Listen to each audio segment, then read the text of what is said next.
தனக்கு பிறந்தநாள் வாழ்த்து கூறிய அனைவருக்கும் நன்றி தெரிவித்த முதலமைச்சர் மு.க.ஸ்டாலின், நடிகரும் தமிழக வெற்றிக் கழகத்தின் தலைவருமான விஜய்க்கு நன்றி தெரிவிக்காதது சமூக வலைதளங்களில் பேசுபொருளாக மாறியுள்ளது. நேற்று தமிழக முதலமைச்சர் மு.க.ஸ்டாலின் தனது 71வது பிறந்த நாளை கொண்டாடினார். இதையொட்டி அவருக்கு பலரும் பிறந்தநாள் வாழ்த்து கூறினர். குறிப்பாக குடியரசுத் தலைவர் முர்மு, பிரதமர் மோடி, தெலுங்கானா ஆளுநர் தமிழிசை, காங்கிரஸ் தேசிய தலைவர் மல்லிகார்ஜுன கார்கே, கேரள முதல்வர் பினராயி விஜயன், அகிலேஷ் யாதவ் உள்ளிட்டோர் வாழ்த்து தெரிவித்தனர்.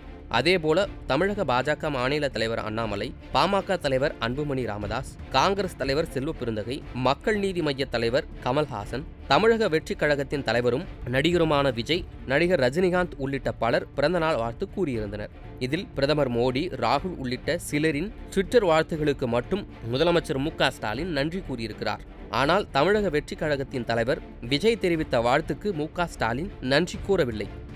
அதேபோல தமிழக அரசு செய்தித்துறை சார்பில் முதலமைச்சருக்கு நன்றி கூறியவர்களின் பட்டியலிலும் விஜயின் பெயர் இடம்பெறவில்லை.